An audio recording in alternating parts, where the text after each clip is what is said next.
Well, hey there, everybody. Rhonda Boyle here. I am so excited to have you join us today where we are talking about how to raise your kids without killing them, which I will be honest enough to admit I wanted to do when my kids were little. Hey, Ed, good to have you here with us today. So we're And going to get started real quick. I am super excited to introduce you to Kelly Parks. You guys, you are in for a treat tonight. She has so much experience, but let me tell you a little bit about her. She is the CEO of Live Stronger Daily and is a certified strengths consultant. She works with schools to improve and optimize both relationships and performance outcomes for administrators, teachers, and students. And so she has over 22 years experience in education as an elementary school principal and superintendent. She has built 3 charter schools from the ground up. So you guys, we are here today really to talk about kids, relationships, and how to really raise healthy, happy, joyful kids. Kelly, isn't that what it's really all about? that is why we are here tonight. It And I is. hope that we walk away with things that you can start doing today. And Tessa Spence is in the house, and she apparently is a big fan. And so I want to draw your attention to the chat box quickly before I start the screen share. There is a document, the Exploring My Strengths workshop. We want you to grab it now, download it, because guess what? Kelly is an educator, and you know what that means? We either do our work now in class or we got some homework coming. I avoid that at every opportunity, Kelly. So with that, I'm going to trust you guys have grabbed that, and then let me share my screen. And hopefully, Yes, and I also want to say, as an educator, I do like to have lots of participation. This is not going to be a lecture. So when I say go to the chat box, I want you all to just like type away and give me your thoughts, and we can all glean ideas from each other on how we can be joyful in our parenting. So there you go. Well, Kelly, I am going to turn it over to you. You are now in charge of the presentation. So take it away and teach us everything you know, ma'am. awesome. Well, first of all, thank you all for coming and just being here tonight. I know that you could be doing other things, but just so thankful that I have the opportunity to just be with you and meet new friends. And but just if you look at the screen right here, the question is, are your kids driving you crazy? And the answer to that is, our kids, if you have kids, they drive us crazy, and we've all experienced that. And I think the first message that I want to share is that that is so normal, and it's fine, and there's ways to find joy in parenting. We're going to be talking about those things tonight. So you know, Kelly, I think you bring up such a great point, though. We all feel like we're all alone, you know, when we're in the midst of parenting, and it's lonely sometimes because you have to admit that you don't know. You know, they didn't come with a book or anything. At least mine didn't. yeah, and you do feel alone, and I really want you to feel that we are all on your side, and that we have felt the same feelings that you have. And just, I'm so excited just to share maybe a few things that might help you de-stress a little bit and maybe see things a little bit differently. And just hope that that will help you in your parenting. That's my goal tonight. So, Great. well, let's go ahead and go to the next slide. Okay. Rhonda's helping me with the slides tonight, and so I really appreciate her. So I want you to first look at this picture, and the picture of the mother, and just look at her face. You can see the frustration. I mean, and again, we've all been there, right? And so what I want you to think about is the question, what are your children doing to drive you crazy? Are they fighting with their siblings? Are they not doing their homework? Or maybe they don't enjoy homework. Maybe they're throwing food at you. Right. What is that? Go ahead and put that in the chat box. What are your children doing? It's important that you write this down, because when we get to the end of the the meeting tonight, we're going to use this information that you're writing down. So go ahead and take some time, write in the chat box if you want to. You don't have to. And then we'll come back to that. But Yeah, again, we've all been so there. What is those things like? Looks like in this picture, there's siblings that are frustrated. What do they consistently do over and over again that really bothers you? Getting a child to do what I want. Yeah, Yes. not listening. Anne is saying they don't listen. They argue. That would be like sibling rivalry. Yes. Yeah, and or That they is don't so normal. listen. Yes. Yeah, and let's see. They don't follow Persistence, always instructions. never on time. Always on his time frame. I see. Always on his time frame. Yes. Marilyn brings up one I face with my grandboy right now. They don't want to share their experiences. It's like, what happened today? Nothing. Yeah. Uh-huh. Yeah, that's a whole conversation right there. But Ed says, but I don't want to. Yeah. Obedience. Yeah, there's reasons for that. Mm-hmm. Well, we'll advance the slide. Those are all such really great frustrations, like we have them. And what I want to say to you tonight is you can find joy in parenting despite these frustrations. And so I want to just go right into it. We'll go into the next slide. One more. One more.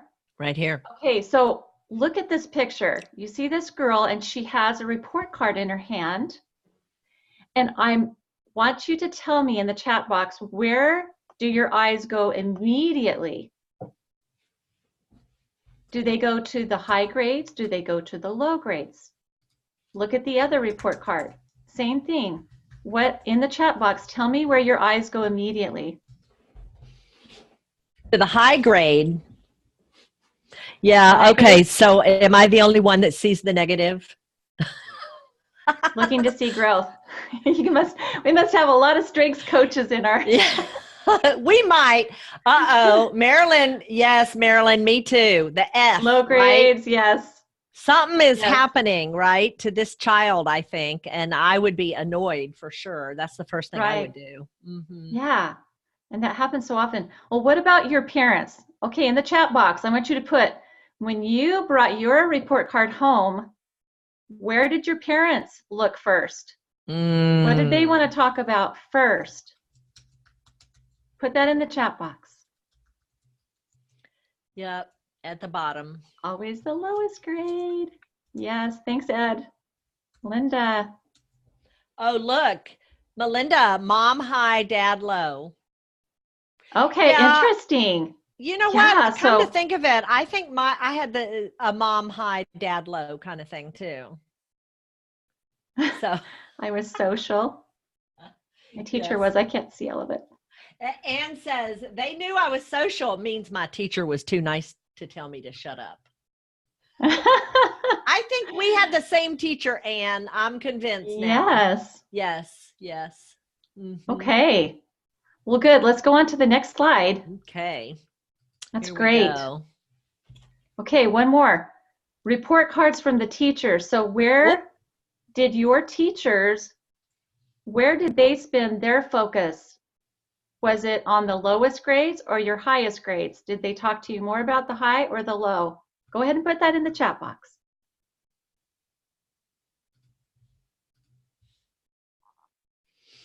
Report. You know, Kelly, did I ever tell you about the time I found my second grade report card? No, tell me about that. Yeah, I was, my parents had passed, my father had passed away, and after the funeral and everything, my brother and sister and I went through a box of papers and I found my second grade report card. And I found out I was a behavior problem. Oh. Yes, you the did. teacher. What did it say? Well, I got unsatisfactory in 2 categories, and some of you know me, and you're going to know this is absolutely why. You're going to know why. She said, Rhonda will not sit still, and she won't stop talking. And at the bottom of the report card, she wrote, Rhonda is not living up to her full potential. Oh Isn't man. that How did that nice? make you feel? Well, I don't even remember how I felt at 7 because I'm pretty sure my mother was the one not, she didn't share that with me. But I found it, I found it like 15 years ago. And Okay. that's when I was How like, did you wow, how did you feel in school? Did you feel inspired to learn, or no. did you feel defeated and couldn't wait to go home? Yes, absolutely. I mean, I think that all children start off the same, where there's like my 5-year-old grandboy is in pre-K. They're super excited. And then as they get to about third or fourth grade, it starts getting certain subjects start getting more difficult. And that's where they start feeling that pressure. Don't you think? Oh yes. Oh yes, Yeah. that's so typical. And when you're focusing on what's wrong, it makes the pressure even greater. Mm-hmm. And so I want to advance to the next slide. Let's see what this looks like. I want to say quickly that we have some commiserating soul sisters and Stevie, and Stevie says Yeah, we had the same teacher. if you could read some of those what they're saying in the chat box, that would help me so I can respond to some of You them. bet. That You would be bet. great. Thanks, Rhonda. Mm-hmm. Sure. So on this next slide, here's the next question. You ready? Yep. What did you struggle with in school, and what subject did you get low grades? Put that in the chat box. Oh, look at that. Look, everyone knows right away. Look at that. Yes. Oh, Oh my gosh. oh, Look math, at all math. the Look at how much math. math. Oh my Oh, gosh. Stevie married a math teacher. oh my goodness. Oh my Ooh, goodness. Marilyn says math Math, was her her favorite. favorite. Oh, Hmm. wow. Math is How terrible. Yeah, funny. that was my lowest was math. Yep. Mm-hmm. I struggle with it, especially the story problems. I could do like the computational math, but when it came to a story problem, I just shut down. Like, How oh, it's interesting. horrible. Okay, Ed, I've got to know, why was recess hard? Oh, I want to hear about that. Uh-huh. Amy agrees with you. She says story problems they were the worst. Yeah. So recess was hard because I was afraid of being bullied and not being, Mm-hmm. and I wasn't very athletic at the time, and being picked last for the activity. It Oh, was so Wow. depressing and discouraging. oh So my goodness. Yeah. That's hard for See, kids. Mm-hmm.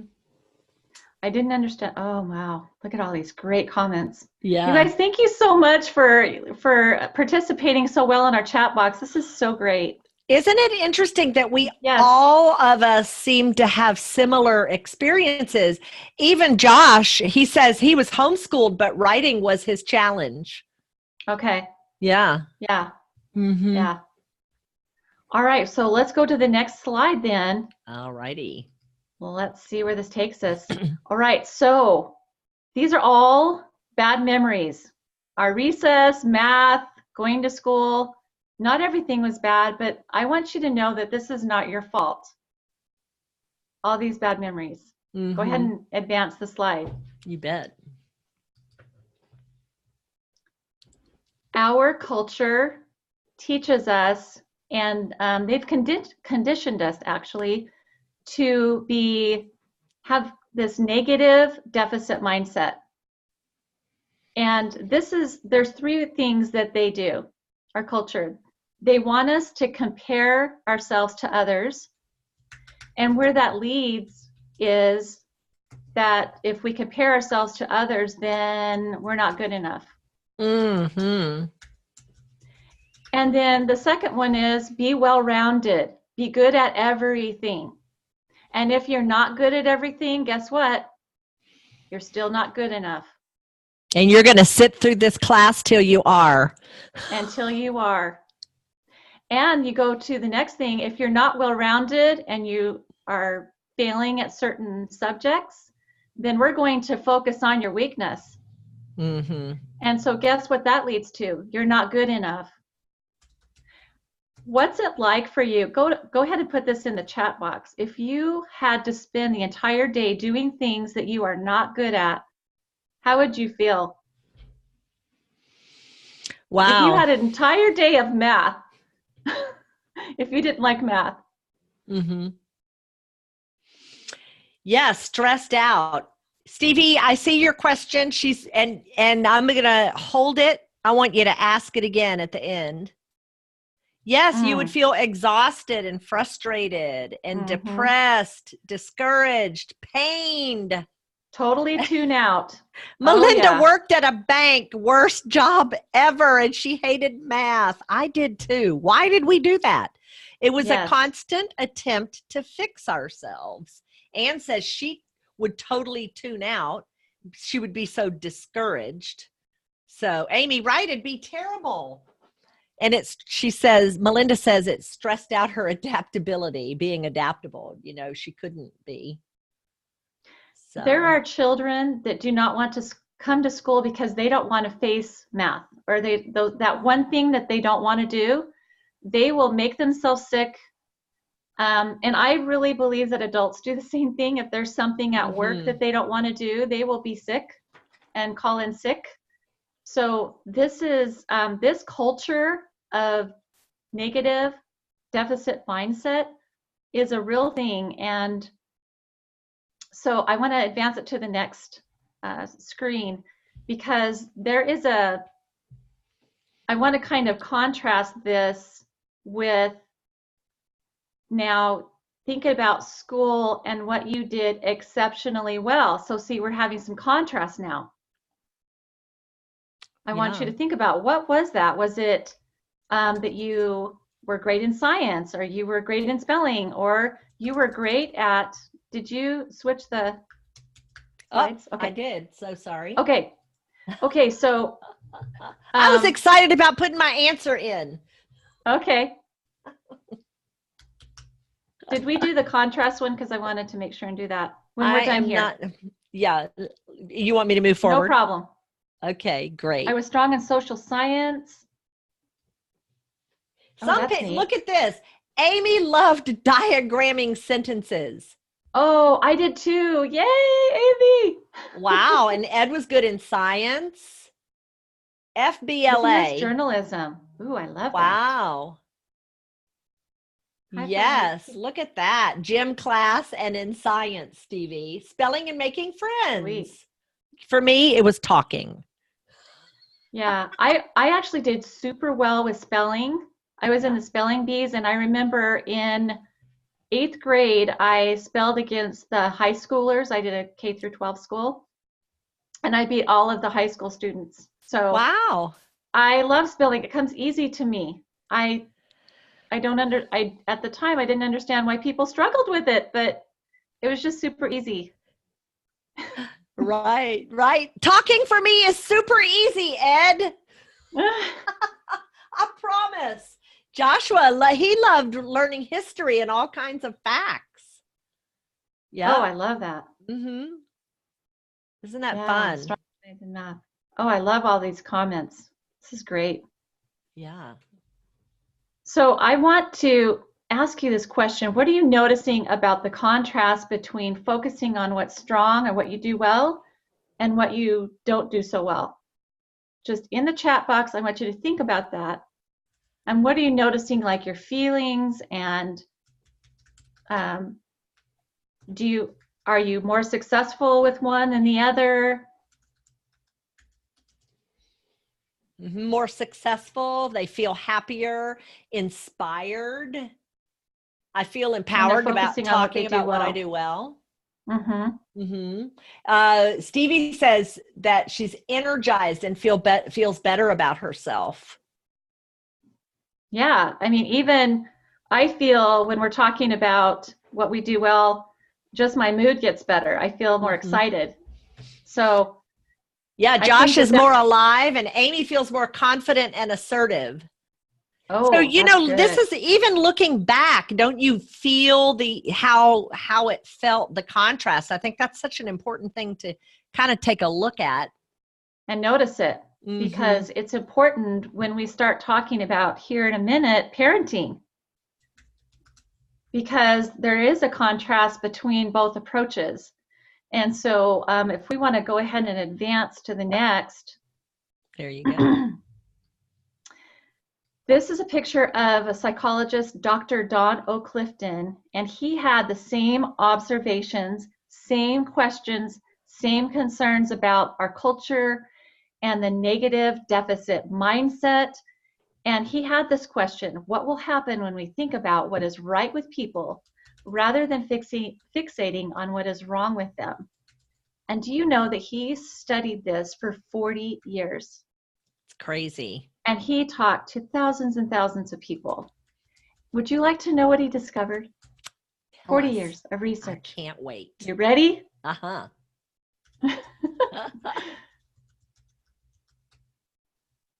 You guys could probably guess on the next slide. You could probably guess based on what we're discovering tonight. What he discovered is you have better relationships and increased success, more trust, more teamwork, better teamwork. Okay, and at work it's more engagement, so it'd be more engagement at home.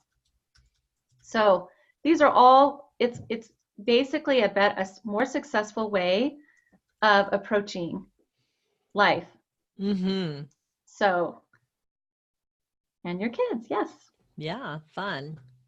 So I think that's important for us to know, that when we're focusing on what's strong, not wrong, we get better relationships and increased success. Okay, so as we move into talking about parenting in the next slide, let's see. I wanted to make sure that you understood that I wasn't suggesting that we ignore weakness in behavior, because some people think that when we say focus on what's strong, not wrong, what we mean is don't ever work on weakness. And so I want to just make sure here that I say that that's not what I mean. We still need to provide natural consequences for misbehavior. We need to guide our children and work on weaknesses. It's just not the focus. Right. I hope that makes sense. Because just as we talked about, we feel more inspired when others are focusing on our success instead of focusing on our weaknesses, right? We're going to have better success and a happier life. Yeah, Stevie's asking is, when you have a kid that is fixated on what's wrong with them as a result of our society's weakness perspective, how do you help them see the value of their strengths? By noticing it, by noticing their strengths at home. And also I would suggest that you share their strengths and what's strong about your child with those teachers, with church leaders, with the community, those adults that interact with your child, that you share this information, even that you're learning tonight, is that the more that we have people that are focusing on what's strong, not wrong, the better. We have better relationships, better outcomes, more success. And so that's what I would do it at home with your child, but I wouldn't stop there. I would expand that. Great. So, all right, we'll move to the next slide. Okay, here we go. So, you know, there is an organization that I think really gets this, and that's sports teams. This is a football team, and I think the football teams, this is a picture of my son, Spencer, and he is a senior in high school, and he just won the 1920 state football championship. And just so exciting. I've watched him play for 10 years now, and I've watched what the coaches do. Every single year, I've been watching this for 10 years. Wow. The coaches have the team, the beginning of the season, they have all the athletes show up, they try out, they have them run, they have them throw balls, they have them run around obstacles, they have them kick the ball. And so what are they looking for? They're looking to see what their natural athletic abilities are. They also see their weaknesses, but this is not where they focus. They don't spend time there. what they're focusing on, and they make the decision, okay, this is going to be my quarterback, this one's going to be my running back, this one's going to be my linebacker, right? And then from there, what I noticed is they have specialized coaches that help develop those strengths even more so they can leverage those talents for high levels of performance. And so how does this relate to what's strong, not wrong? How does this relate to that, this football team?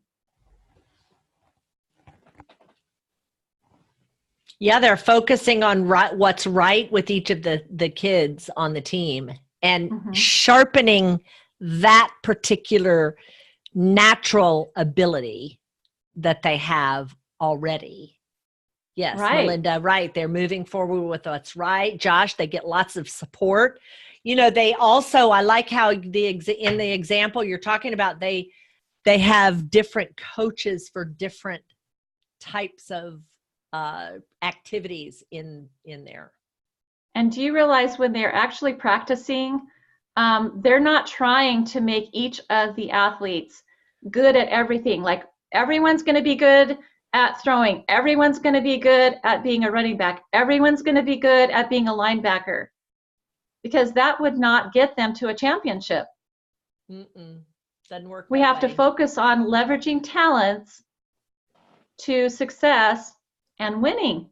Yeah. Stevie says that when focusing on what each person is naturally good at, they accelerate the team's overall performance.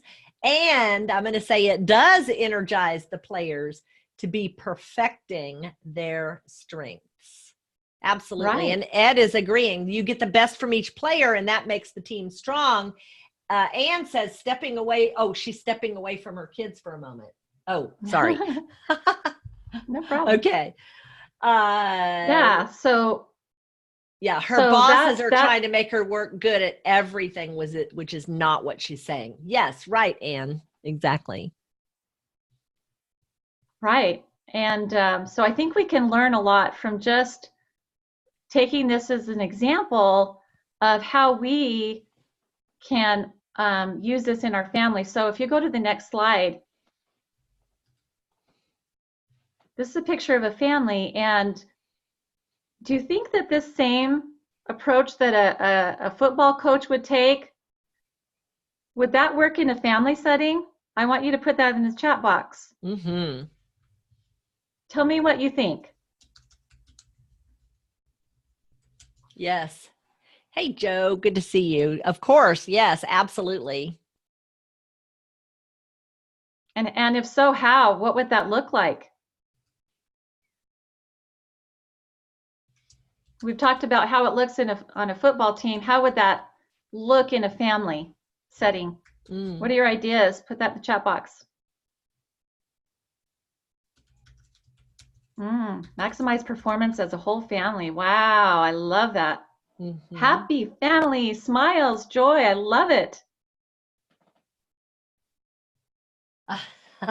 Ed has a family that called their family a team because they really use that team idea. That's really smart, Ed. Family was on a mission. Oh, I love that. Seeing each person for who they are and celebrating one another. Absolutely. Family on a mission. Yeah, if you intentionally knew each other's strengths and you use those to leverage your family, what you're trying to accomplish to the next level, wouldn't that, I mean, it would. You would have more happiness, you would feel valued as a family member, and you'd have trust, right? And you would enjoy being home, right? Absolutely. Yeah. Yeah, great. So, I have seen countless individuals and families and schools and teachers and administrators turn from this fixed negative mindset to success just by focusing on what's strong, not wrong. So I'm going to share just a couple quick stories with you on our next slide. I will never forget the story of Noah. And this mom brought Noah in to see me, and he was driving her absolutely bonkers because he had so many questions constantly. Why this? How does that work? You know, what is that? And it was so much that the mother said, admitted to me, that she said, I told him if he asked me one more question, that I was going to discipline him. And so he stopped asking questions. Well, she brought him in. We gave him a strengths assessment. Well, guess what? We found out he has discovering. He has a thirst for learning new things. And so the mom goes, well, yeah, well, I already knew that about him. And I said, what if those questions are the very thing that will help him in his future career, maybe being a doctor to find a cure for cancer or a cure for diabetes? What if those questions help him be super successful in his career? And the mom just put her hands in her face and she said, oh my goodness, I've been doing this wrong. And you don't know what you don't know, right? Yeah. And then Noah, he had a big smile on his face and he said, Mom, does this mean I could start asking questions again? And the mom said, oh, I guess that's what this means. And so, you know what, Noah left so much happier, and the mom was thankful to realize that she maybe needed to see things differently and know a little bit more about him. I have another quick story to share on the other slide here. I had a teacher who was very frustrated with two students in her class. She would give them, these two boys, an assignment, and they would quickly get it done because they were competing with each other to see who could be done first and turn it into her. And what resulted in that was poor grades, and she could not get them to stop. And so again, we gave them an assessment, and we found that they were highly competitive. So I said, what if we turn this into a positive, and how can you use competition in their lesson plans? And so she began to have them compete against themselves, like their last score, and against each other, like their grades. So, okay, we got 56% this week. Let's work on 57% next week, and we're just going to get better and better grades. And so they were competing with themselves and with each other, and their grades went up.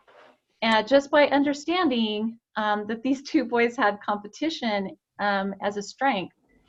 So this is the power of knowing what your child's strengths are. How fun. She was able to take that gift, you know, that natural urge and inclination towards winning, and turned it into teaching them how to compete within themselves, which is really a very good talent, or, you know, a gift, a good way of improving your own personal productivity. Yeah. And it just turned everything around immediately. So I just love that story as well, just to show you the power of focusing on what's strong, not wrong. So we'll move to the next slide. The question is, put this in the chat box. What do we learn from these two stories?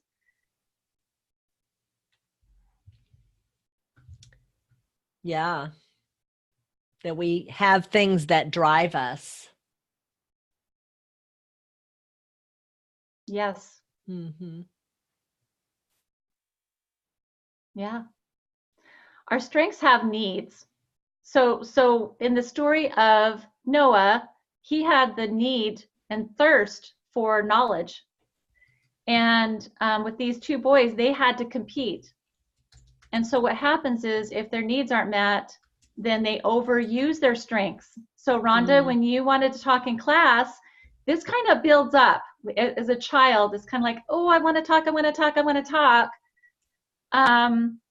And there's a reason that you want to talk. That's one of your gifts, right? And so over time, we have to learn how to use our strengths in a productive way and develop those strengths. Just like in the football team, they take those talents and they develop them so that they really are serving themselves and other people. And here's what really happens when you overuse your strengths. it actually comes out as a tantrum, a misbehavior. Some kids will just do a silent treatment. And so what parents do is they discipline what they're seeing, the misbehavior, but they're not getting the root cause of why the children are misbehaving. And so this is where our work really starts, is really going, what is the root cause? Why is my child throwing this tantrum? Why are they misbehaving? Why do they ask all these questions? These are really good questions for us to ask. So what I hear you saying, Kelly, is that when we see misbehavior, it's not necessarily them being defiant or anything else. That's just the way that it manifests. Their frustration of not getting their needs met manifests in this behavior, and it's a symptom. It's a symptom for us to take a look at. Right. So it's not the way it is every time, but you really as a parent need to question that. You're seeing a misbehavior, you're seeing a tantrum, but really what is below the surface? Yes. That is where we want you to look. So, all right, we'll Amy's asking for you to quickly, if we can be quick about it because we're running out of time, but okay, if we can talk about the silent treatment aspect just really quickly. Sure. Oh, you want me to talk about that? Yes, she's asking, she says, can you explore the silent treatment aspect a little more? So each child is very different in the way that they show their frustrations. It can show up physically, but sometimes they withdraw. And think about how you are. Sometimes you might act out or you might withdraw, and that's your way of dealing with your frustrations. And so children do the same thing. Yeah, you wouldn't find me silent treatment in anybody. Right. So that may not happen with Rhonda, but there are, hey, in the chat box, do you withdraw? Yeah. Do you do silent treatment when you're frustrated with someone? Do you do that? It's like they kind of go into thinking patterns or something, maybe. Yeah. And Melinda says she only does that a little while and then she blows. Ed uses the silent treatment. That's interesting. You know what's so interesting about that, Kelly, is that oftentimes these behaviors that we pick up, we carry them into adulthood, don't we? Yes, we do. Yeah, Anne says she totally does silent treatment. Yeah. Well, at least you're aware of it, right? Yeah. I do silent treatment. I'm not proud of it, but I do. Yeah. I'm actually better at it, but sure. Yeah. It's recognizing where you're at in the moment. Yeah. Sure, for sure. Okay. All right. Well, let's move to the next slide. All right. So as a parent, here's the question. How do you discover what your child's strengths are? So I want you to think about what your child does quite often. Here's some strengths clues, I call it. And number one is they never get tired of the activity and they want to do it again and again. Okay, wow. Another clue, they lose track of time when they are doing this activity. What is that thing that they're doing? Or 3, they learn it very easily. Or 4, they really enjoy doing it and get satisfaction from doing the activity. So those are kind of some clues to your child's strengths. Great. So as we advance to the next slide, as you kind of think about that, let's get started, and I want you to think about 3 things that your child does exceptionally well. Is it being a friend? Is it being caring? Is it organizing? Is it being competitive? You know, what are those 3 things? And this goes on your worksheet as well if you have that. If not, you can put it in the chat box. Is it, I don't know. I'm putting my younger daughter was really good at noticing the people on the outside. Like she always would, and she didn't know their names though. She'd come and say, "Mommy, my new friend." Well, what's her name? I don't know. It didn't matter. What matters is she rescues. Isn't that awesome? Yes. Including friends. Yes. Let's see. Joe says that her son Competitive, is being super caring, friendly, video games. but also never learns names. It'll come, Joe. Melinda says competitive, Oh, hugs compassionate, everyone. sports. Oh, Stevie, caring, being Hugs to competitive. everybody. Oh, I love that. Isn't That's this great. Yeah. Good. How does that make you feel to verbalize great things about your kids? Put that in the chat box. How does that make you feel?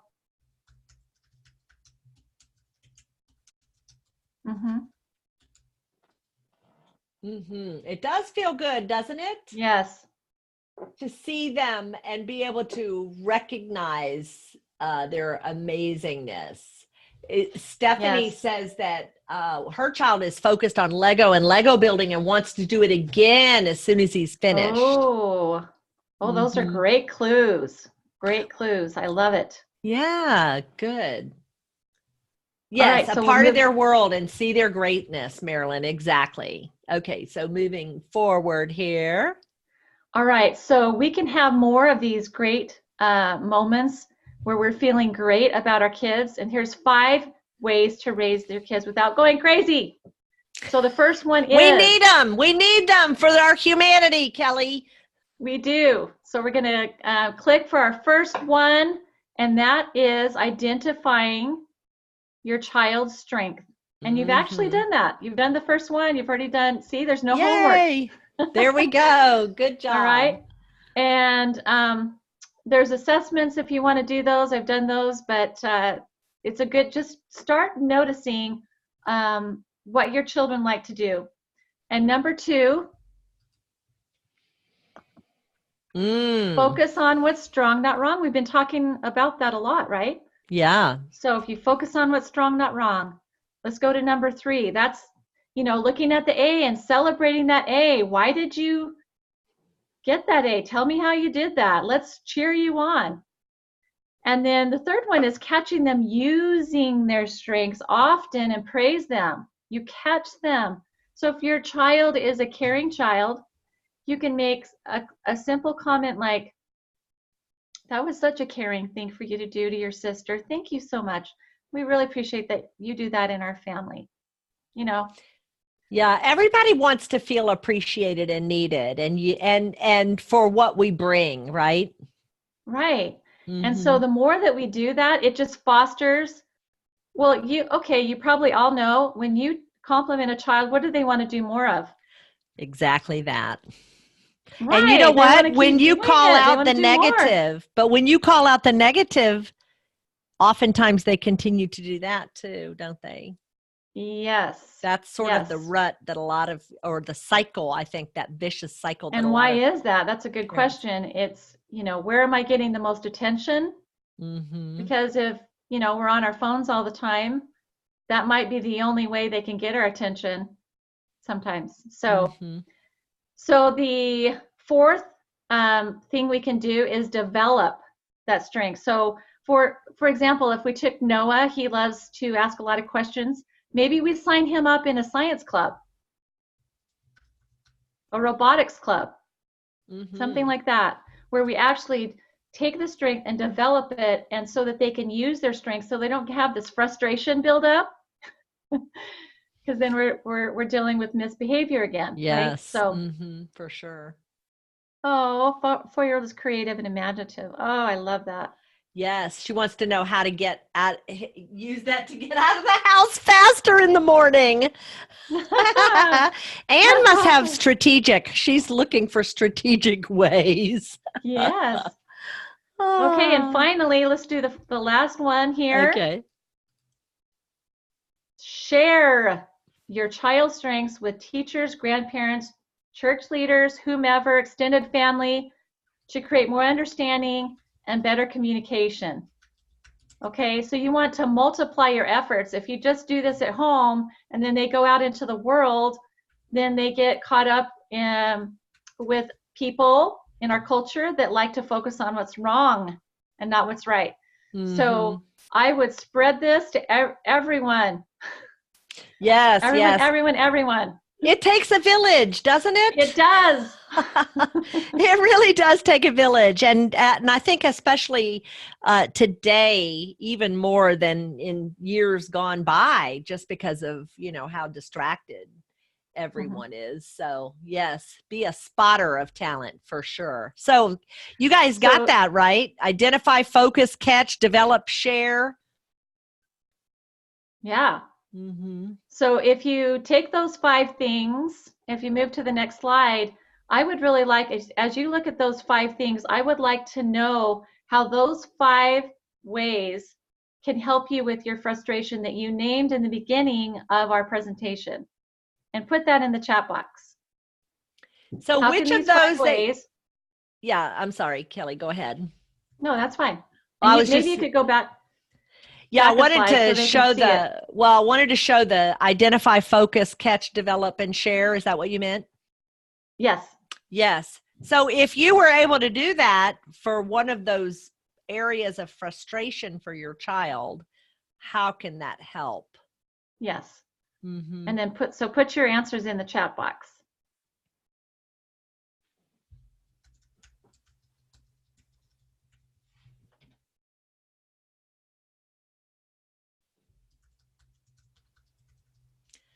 Yeah, I think for me, I would have had less frustration. My daughter would have acted out less. I speak of one that I really struggled with, and it's, we butt heads. We were a lot alike, I think. Mm-hmm. So 70, yeah. Yes, you'll recognize when doing the behavior you want to see. Yes. Mm-hmm. That recognition makes them want to do more, for sure. Marilyn says it's focusing on them and what they do well and acknowledging that. And the result is the child will begin to focus on their strengths and taking the focus off her own frustration to find what's working. Mm-hmm. Yep. Yeah. It makes the whole relationship more positive, Ed. You're absolutely right. That's right, Ed. So right. Exactly. I like the one of developing their strengths. That's Stevie. Yes. Mm-hmm. You take it to the next level. Feed the need. Absolutely. Yes. Oh, these are such great comments. I really appreciate it. Well, I think what I want to do is just challenge you that you take these 5 things and start tomorrow. Start tonight. And focus on what's strong, not wrong. Do it for a day and see what happens. It's amazing what you might find, and share that with other people and challenge them to do the same thing. Mm-hmm. I just want to thank everyone for their time tonight. Thank you so much for the opportunity to be with you and share this information.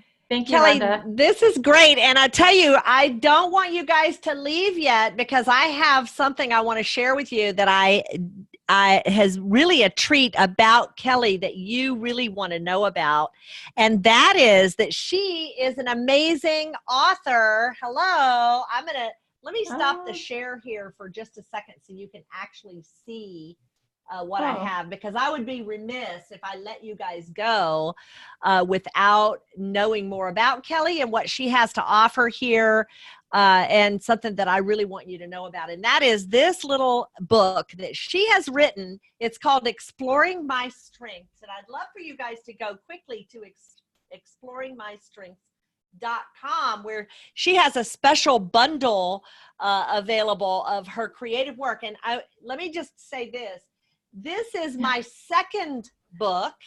Because my grandboy came in and stole it right off my desk. And it's just amazing. And then he came in here today. Kelly and I were working today earlier, and he wanted to get right into the coloring book. Now, let me share with you what Kelly has done. She has created the most adorable little characters, cartoonized, right? With animated character. They're not animated. What are they? Cartoons. That really help identify natural talent and giftedness for your child. Kelly, can you pop that website in there for me? Yes, I'm doing it right now. Exploringmystrengths.com is where you want to go. But look at this one. This is the ant. And Andy, the achieving ant. And how many of our kids love to be busy, productive, and love their goal oriented. They love challenges. And, these are the kids that really get to start to understand how to identify themselves by their positive attributes, which are explained in story form, which is so appealing to children. So my grandboy today, just looking at the pictures, now he hasn't seen this, at least in my house, in a couple of months, but he went right out and picked the presents, the peacock, which is Percy the peacock. And he also knows that he is competing Connor.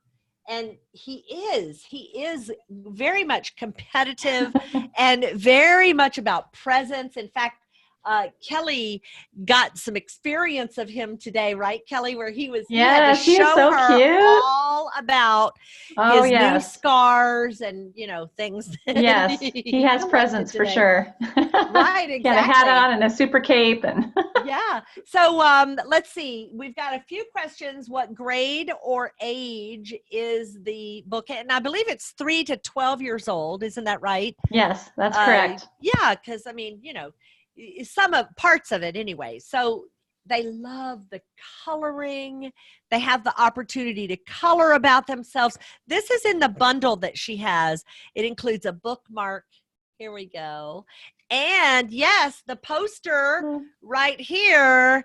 Kelly, you can see the poster behind Kelly if you're looking at her picture. Yes. And yeah, the other way. So it comes even with a poster. And this, I think, is really very well suited, Kelly, isn't it, to teachers in the classroom so that kids can start to identify, oh, yes, and they start to notice their friends, their Dixie, the discoverer, because she's always asking all of those questions like Noah, So it's really an amazing little piece of work that you have here, Kelly. And so I want to encourage you guys to run over to the store at exploringmystrengths.com. It's an amazing resource.